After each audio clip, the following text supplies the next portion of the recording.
The heat on Cypress Hall plantation in the summer of 1852 was a thick woolen blanket soaked in the smell of swamp mud and blooming magnolia. It was a smell that meant wealth, if you were the one sitting on the veranda, and it meant a slow, suffocating death if you were the one working in the fields beneath that blistering Sunday. But in the quarters they whispered about a different kind of heat, a cold heat. They whispered about the ghost girl. She wasn't a ghost, of course, she was flesh and blood, but from the moment she was born, her mother hiding her in the tobacco smoke of the curing barn, she was different. Her skin wasn't the rich brown of her mother's, nor the tawny tan of the field hands burnt by the Sunday. It was the color of morning fog on the river, pale as the underbelly of a catfish. Her hair was like spun milkweed, her eyes the pink of a rabbit's, an albino. To the other enslaved, she was a sign, an omen. To the master, Colonel Elias Thorne, she was a curiosity, a flawed piece of livestock. He called her Blanco. It wasn't a name, it was a label. Now, you might be thinking this is a story about a woman who was overlooked. You'd be wrong. This is a story about a woman who became a weapon without ever picking one up. It's about how the cure for a monster can sometimes create a worse one. Before we continue with this shocking story, tell me which city you are hearing this story from. Let's strengthen our community so no one forgets these stories. Thank you, and let's keep going. Colonel Elias Thorne didn't just own Cypress Hall, he believed he had conjured it from the swamp with the sheer force of his will. He was a man built like a gnarled oak, with a voice that could stop a charging hound in its tracks. His cruelty wasn't the hot, frantic kind. It was calculated, cold, and absolute. He viewed his enslaved workers not as people, but as a complex, breathing machinery. Some were gears, the field hands. Some were pulleys and levers, the carpenters, the blacksmiths. Some were decorative filigree, the house servants. And Blanco? She was a broken, unusual clock, fascinating to look at, but of no real use. He kept her in the big house, not out of kindness, but because her appearance in the fields would cause disruption. She dusted rooms he never entered, polished silver he never used. She was a living draught, moving silently through the halls, a constant, pale reminder of nature's strange jokes. But to see her only through his eyes is to miss everything. Her name, the one her mother whispered until the fever took her, was Keziah. In the quiet dark of her pallet in the storage closet, Keziah remembered a voice singing. She remembered the feel of rough, loving hands braiding her hair, trying to tuck the strange whiteness of it away. She remembered the stories of clever rabbits and talking turtles, stories where the small and the weak outsmarted the powerful. Her world was a symphony of shadows because the sun was her enemy, burning her skin into angry blisters. She learned to listen. She heard the secrets of the house in its creaks and groans. She heard the colonel's fears in his midnight arguments with his fragile wife. She heard the true names of the other, enslaved, names they never dared speak above a whisper. How do you survive being a ghost in the house of your captor? You become still. You become silent. You learn that your greatest danger is also your only shield, your difference. The colonel's son, Julian, a boy of 7 with cheeks like ham and a mean streak as wide as the river, would throw pebbles at her, calling her milk-face and swamp ghost. She absorbed it. She was a vessel for their fear and their scorn. But inside, Keziah was a locked chest. And inside that chest was a map. Not a map of roads or rivers, but a map of the house, of routines, of weaknesses, a map of the colonel's pride. She didn't know it yet, but she was waiting for a key. That key arrived, not with a rebellion, but with a fever. Young Julian Thorne, the sole heir to Cypress Hall's 1,000 acres and 200 souls, fell violently ill. It wasn't just a childhood ague. It was the Blackwater fever. The doctor from town bled him. The colonel's wife prayed until her knees were raw. Old Auntie Minnie, the cook, prepared poultices of spiderweb and whiskey. but Julian burned. His skin turned the color of tallow. His eyes sunk into his skull. The machinery of the plantation ground to a terrified halt. The colonel's cold cruelty melted into a raw animal panic. His legacy, his white, male legacy, was evaporating in the sweat-soaked sheets of the upstairs bedroom. And in that panic, a desperate, insane idea was born. It came from the colonel's wife, a woman who spent more time with Gothic novels than the Bible. She had heard two things: old country tales from Scotland, stories where the blood of one could strengthen the blood of another. She looked at Keziah, this pale creature under her roof, this woman who had just given birth to a baby boy of her own, a child born from violence, taken from her and sent to the quarters the day he was weaned. She looked at Keziah, whose body was producing milk. "Her milk," the wife whispered, her voice trembling with madness and hope. "It is so white, so pure. It is the opposite of the black water. It must balance the humours. It must." Colonel Thorne, a man of supposed reason, stared at his dying son. Then he stared at the enslaved woman, the broken clock. In his moment of ultimate powerlessness, superstition became his science. He gave the order. Imagine that moment. Imagine Keziah, summoned to the plush, fever-stricken room, the smell of sickness and rosewater, the desperate, hungry eyes of the masters fixed on her. She is not a person. She is a pharmacy, a remedy. They command her to nurse the heir, to give the child of her violation the sustenance meant for her own stolen child. The violation is so complete, so cosmic, it steals the breath from your lungs. What choice did she have? None. But in that act, something shifted. The key turned in the lock. They called it a miracle. Within a day, Julian's fever broke. Within 3, he was sitting up, demanding jam and toast. Colonel Thorne looked at Keziah with new eyes. She was no longer a broken clock. She was a holy relic, a vessel of salvation. He moved her to a room nearer the family. Her duties lightened. The fear in the eyes of the others shifted into something more complex: awe and a deep, unsettled dread. Keziah had done the impossible. She had poured a piece of herself into the heart of the tyranny that owned her. And she waited, because she knew, in a way she could not yet articulate, that the body keeps score. And Julian Thorne's body had just been given a recipe written in a language his father could never understand. The silence that followed the miracle was the loudest thing Keziah had ever heard. It wasn't peace. It was the held breath of a trap about to spring. Colonel Thorne now watched her with an unsettling intensity. His gaze was no longer dismissive. It was analytical, proprietary. She was a unique asset, like a prized hunting dog that had retrieved a bird everyone thought was lost. He began to call her not Blanco, but the Galen, after some ancient Roman physician he'd read about. To his mind, he had discovered her purpose. She was a living medicine chest, but Keziah knew the truth. She felt it in the hollow ache where her own child should have been, a child she was forbidden to see, a boy with her pale hair and his father's, one of the overseer's, contemptuous eyes. The milk that saved Julian Thorne was a grief, given form.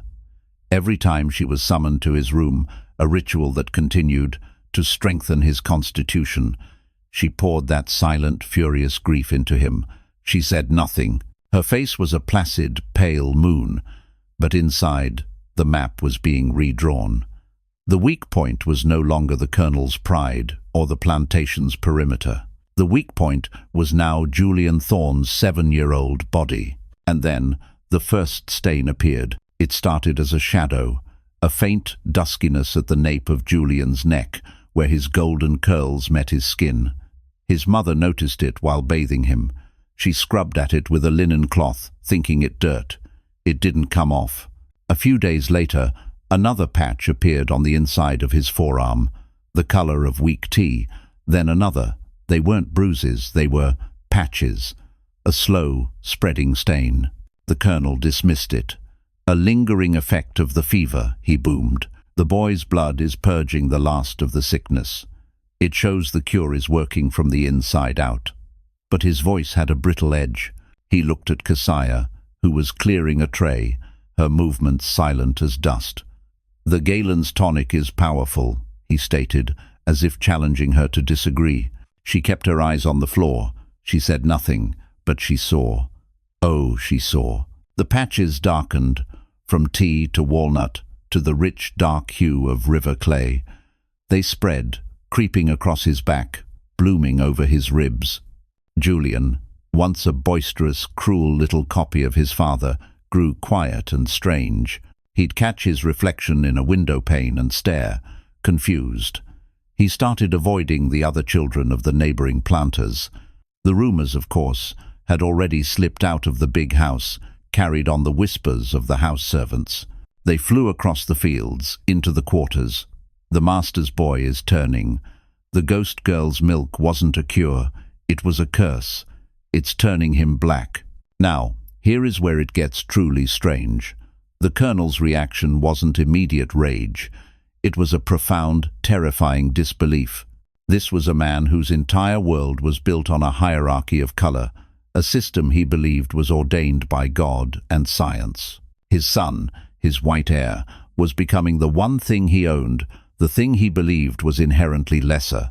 His mind could not process it. He summoned the doctor again, who bled Julian once more, prescribed mercury tablets, and left with a baffled shake of his head. The colonel consulted a phrenologist from New Orleans, who measured Julian's skull and declared, unhelpfully, that his organ of vitality was perturbed. And through it all, Keziah was there, a constant, pale presence. She was no longer just the medicine. She was now the witness to the unmaking. They still brought Julian to her, as if the substance that had caused the change could also reverse it. The colonel's wife would watch, her hands trembling, her eyes begging Keziah to perform another miracle. The colonel would stand in the corner, his jaw clenched so tight you could hear his teeth grind. The air in the room crackled with a silent, screaming tension. Keziah's mind worked. Her map was now a map of their terror. She saw the colonel's fear was a chink in his armor, wider than any river or swamp. He couldn't sell her. To sell her would be to admit the cure had gone wrong, to make public his family's contamination. He couldn't kill her. Superstition had taken root. What if her death locked the color into Julian forever? He was trapped, and for the first time, Keziah understood the shape of a power she never asked for. Her survival, and perhaps her only path to any kind of freedom, was now tied to the continued, grotesque transformation of the master's son. She began to use her silence as a tool. When the colonel demanded, "What is happening to him?" she would merely look at Julian, her pink eyes soft with a mock pity, and say, "The body is a mystery, master." She leaned into their perception of her as an oracle, a strange creature of nature. She'd mention, in a whisper to the wife, that in Africa her mother's people spoke of spirits that could mark a soul. She never said she could stop it.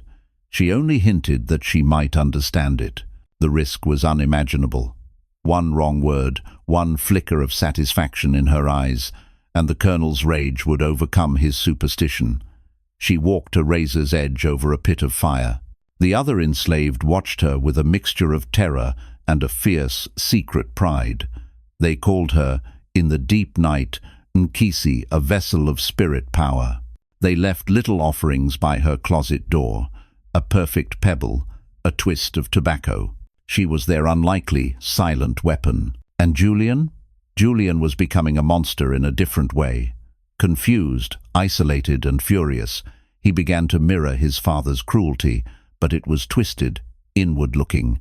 He would sneak up on the enslaved children in the quarters and pinch them until they cried, staring at their skin, then at his own stained hands. He hated Keziah with a hot, bewildered hatred. He knew, in his child's mind, that she was the source of his misery. He once threw a heavy Bible at her, screaming, "Change me back." The crisis point came on a stifling August afternoon. A neighboring planter, a man named Forsyth, came to visit with his family. It was a social call, all lemonade and gossip on the veranda. Julian was forced to appear. He wore long sleeves and a high collar in the brutal heat, but a patch on his cheek, the color of dark earth, was visible. Forsyth's daughter, a girl of about 9, stared. She pointed. "Papa," she said, her voice a carrying, innocent dagger, "why is Julian colored?" The silence was absolute. The colonel's face went from red to white to a terrifying mottled purple. The social visit ended in a blur of stammered excuses.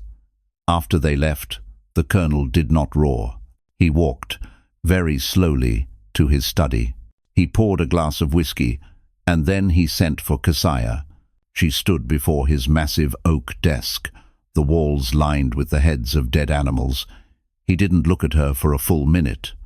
The only sound was the ticking of his imported French clock. "The boy," he said finally, his voice low and shredded. "You will fix him. You will make him a whole. Or I will discover what happens when you pour every last drop of your medicine out of you. Do you understand me?" This was the threat. Not just death, but the extraction of everything, until she was an empty, useless husk. The trap was closing. The suspicion had finally crystallized into a direct ultimatum. The time for silent witnessing was over. Keziah looked at the man who owned her, who had used her body to save his own blood, and saw not a powerful colonel, but a terrified, crumbling idol. The key was in her hand, and the lock was his soul. She bowed her head, the picture of submission. "I will try, master," she whispered. But in the dark of her closet that night, Keziah did not plan a cure. She listened. She listened to the sound of the house sleeping. She listened to the rhythm of the patrols. She listened to the distant, lonely cry of her own son from the quarters. And she began, for the first time, to chart a course off the map entirely. The pressure in the big house became a physical thing, like the air before a hurricane. You could taste it metallic, charged.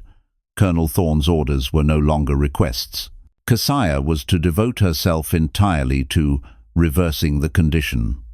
She was given a slightly better room, not out of kindness, but to keep her under constant watch. Her meals were brought to her.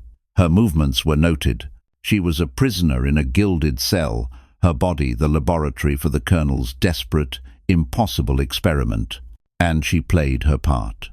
She asked for strange things, a broth made from the roots of the white-flowered mayapple, which she knew was poisonous if prepared wrong. She requested feathers from a white heron, gathered at dawn.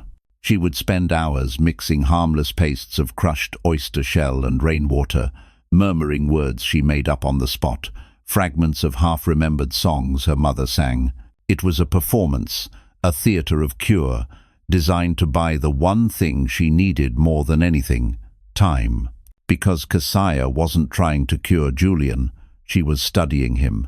In his confused, angry presence, she saw her path. The patches had now merged. Over half of Julian's body was covered in skin, as dark as any field hands on the plantation. It was a shocking mottling, a map of two worlds colliding on one small, miserable boy. The colonel could no longer hide it. The story of the stained heir was the worst-kept secret in the parish. The other planters didn't visit anymore. Their silence was a wall. Julian Thorne was becoming untouchable, and a man like Colonel Thorne, whose power was built on respectability and fear, could not abide being an object of pity and grotesque gossip. The twist came not from Keziah's actions, but from Julian's own breaking point. It was a humid evening, the kind where the mosquitoes hung in the air like dust. Keziah was in her assigned room, grinding oyster shells into powder. The door, which was usually left ajar so a house servant could watch her, was closed.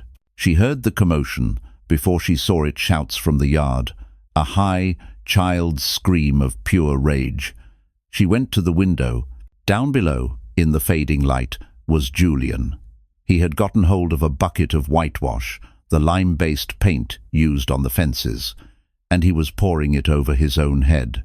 He was scrubbing it onto his arms, his face, his neck, crying and smearing the thick, pasty substance over his darkening skin, trying to paint himself white again. The enslaved workers had stopped to watch, their faces carefully blank, but their eyes holding a universe of feeling. 2 overseers were trying to grab him, but he was slippery and wild, a little animal caught in a nightmare of his own making. Colonel Thorne exploded from the house. He saw his son, coated in a grotesque, dripping parody of whiteness, howling on the ground. He saw the watching eyes of the people he owned, and in that moment, something in him shattered. His carefully constructed world of order, of control, of white supremacy made manifest in his bloodline, was lying in the dirt, screaming and painted like a fool. His rage finally found its target. Not the sickness, not God, not fate, her. He turned, his eyes scanning the house, and found her face in the window. Their eyes met. In his, she saw the death of superstition and the birth of a pure, murderous intent. The experiment was over. The medicine had failed. The vessel was now just a witness to his humiliation, and witnesses could be silenced. "Bring her to me," he said. The voice wasn't a shout. It was worse. It was calm, final. The cellar. Now, imagine the cold that flooded Keziah then. It wasn't fear. It was clarity. The performance was over. The time for silence was past. The map in her mind, the one she'd been drawing for years, snapped into sharp, brutal focus. The cellar. That was where the tobacco leaves were stored in winter, where broken tools were left to rust. It was a place of damp and forgotten things, a place where no one would hear a scream. As 2 burly house servants, their faces grim, took her arms, she didn't struggle. She went limp. She made herself a dead weight, forcing them to drag her, which bought her seconds. Her eyes scanned the hallway, the kitchen she was pulled through. The cook, Auntie Minnie, met her gaze for a fraction of a second. Keziah gave the smallest, almost imperceptible nod towards the back door, then let her head loll. They took her down the narrow, steep stairs into the earth. The air was cool and smelled of mildew and old dirt. A single lantern hung from a hook, throwing monstrous jumping shadows on the brick walls. The colonel was already there. He held a leather strap in one hand. In the other, he held a heavy iron poker from the fireplace upstairs. "You have poisoned my son," he said, the words measured, each one a drop of venom. "You have bewitched my family. You have made me a laughingstock. Your usefulness is at an end." He stepped closer. The lantern light carved deep gullies of shadow in his face. He was no longer a colonel. He was just a man about to destroy a thing that had broken his world.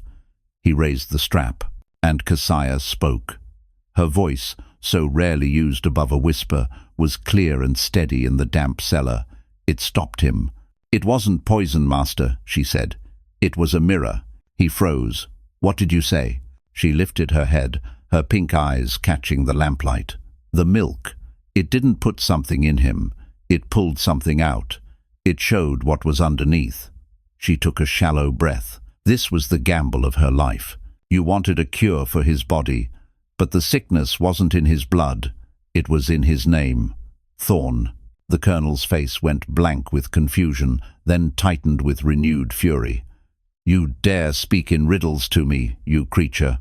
"No riddles," Keziah said, her heart hammering against her ribs like a bird in a cage.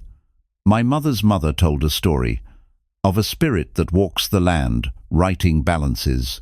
It touches those who take too much, who build their house on the suffering of others. It doesn't punish with pain, it punishes with truth. It turns the outside to match the inside." She let her gaze drop to the dirt floor, as if in reverence. "Your son didn't get the Blackwater fever from the swamp. He got it from the weight of the deeds done on this land. My milk, it just made the truth visible for all to see." She was speaking pure, unadulterated madness, a cobbled-together myth from fragments of stories and her own desperate imagination. But she was speaking to a man whose rationality had already drowned in superstition and shame. She saw the flicker in his eyes, not belief, but a tectonic, horrifying doubt. What if it wasn't science? What if it was judgment? He lowered the strap an inch. You are lying to save your skin. Then kill me, she whispered, locking her eyes with his. But if the marking spirit is real, and I am its vessel, what happens when you break the vessel? Does the mark stop, or does it finish its work? She let the question hang in the cold air. On him, on you, on everyone who carries the name built on this ground. It was a masterstroke. She was offering him not a cure, but a containment. She was tying her safety to the terrifying, unknown rules of a curse he now half believed in. The poker in his hand trembled. The standoff was broken by a sound from above, a frantic whispering, the scuffle of feet. The cellar door flew open. Auntie Minnie stood at the top of the stairs, breathless, her face a mask of theatrical panic. "Master, master, come quick. It's the boy. He's taken a fit." He's pointing at the portraits in the hall, screaming they're bleeding from their eyes. It was a distraction, of course, a lie as bold as brass, born from that single nod in the kitchen.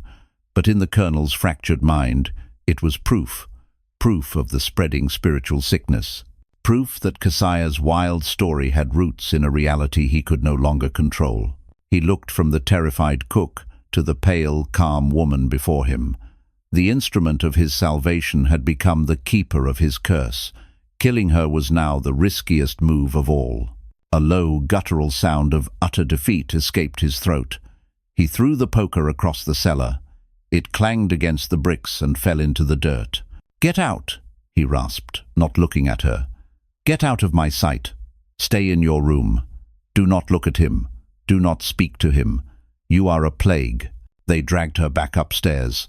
But this time, they didn't drag a victim. They dragged a woman who had just faced down the devil in his own cellar and weaponized his own beliefs against him. She had turned her greatest liability, her perceived strangeness, her magic, into a shield. The Colonel wasn't protecting her. He was quarantining a hostile spiritual power. That night, the legend in the quarters solidified into stone.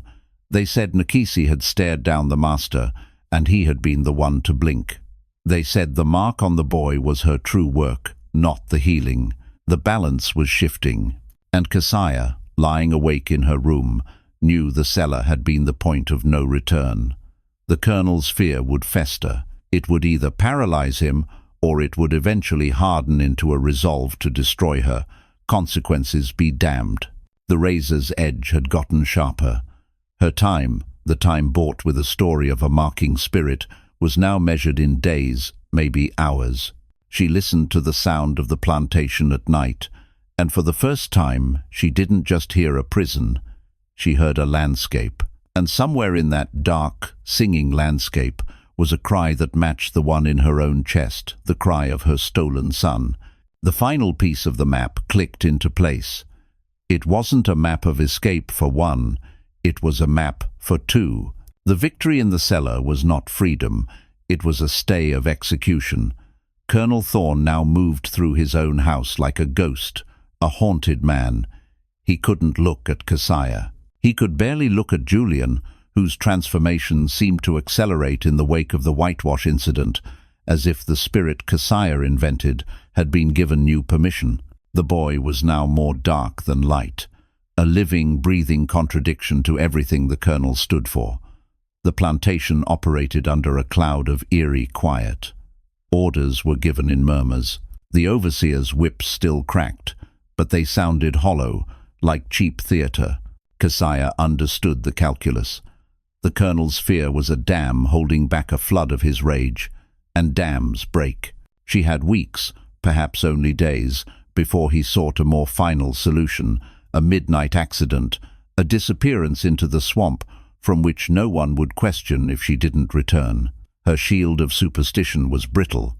She needed to turn it into a key. Her plan was not born of grand strategy, but of a mother's singular, desperate focus. Her son, the boy with her pale hair, about 4 years old now, living in the quarters, called Ash by the other children for his strange, smoky white locks. He was her North Star. Every risk, every silent calculation was for him. She used her new, feared status carefully. She began to take short, solitary walks at dusk, just to the edge of the garden, where the ordered world of Cypress Hall met the wild tangle of the swamp. The colonel, told of this, only waved a dismissive hand. Let the spirit walk, he likely thought. Perhaps it will leave. She was always back before full dark. But on these walks, she wasn't communing with spirits. She was dropping things. A shred of her grey dress on a thorn bush pointing north. A tiny pile of white oyster shell fragments at the base of a cypress knee. She was marking a trail only she would recognize, leading away from the big house, skirting the most patrolled paths, heading towards the old, abandoned skiff. She'd heard the fisherman mention a leaky thing tied up in a backwater creek, deemed not worth fixing. The final catalyst was a letter. A planter from Georgia arrived, a distant cousin of Mrs. Thorne's, a man with no knowledge of the local gossip.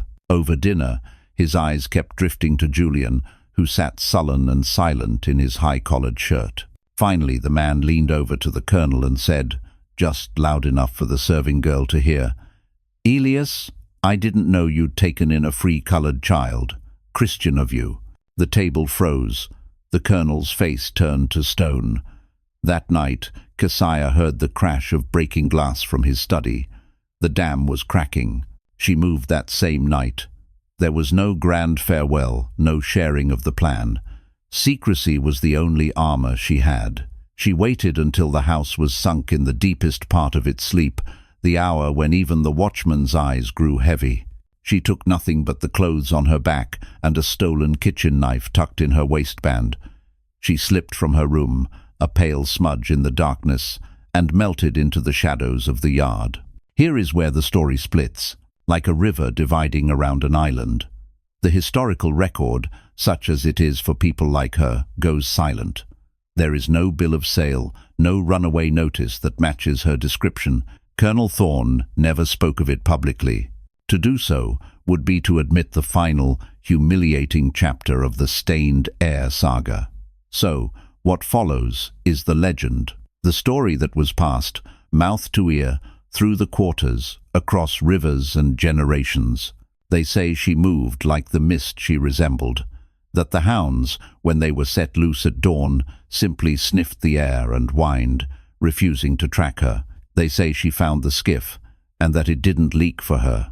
They say she paddled not with strength, but with a quiet purpose that parted the water hyacinths and silenced the frogs as she passed. But the most enduring part of the legend is what happened back at Cypress Hall. They say that when the colonel discovered her gone, his rage finally broke free. He turned it on the only remaining target of the curse, his own son. In a fit, he dragged Julian to a full-length mirror. "Look," he screamed, "look what she has done to you. You are no son of mine." And Julian, the boy who had been painted by a curse he didn't understand, looked at his reflection, the face of a white planter's son framed by the dark, mottled skin of an enslaved man, and something in him shattered for the last time. He looked at his father, and he spoke in a voice that was not his own, a voice the legends say was the voice of the marking spirit. "It is not what she has done," the boy whispered. "It is what you have made." Within a year, they say, Colonel Thorne took to drink and died in a riding accident that looked a little too convenient. Julian Thorne, the stained heir, inherited a rotting empire and a mind broken by a lifetime of being a monster in two worlds. He sold Cypress Hall for pennies and disappeared into the obscurity of the north, a ghost of his own making. And Keziah, and the boy called Ash,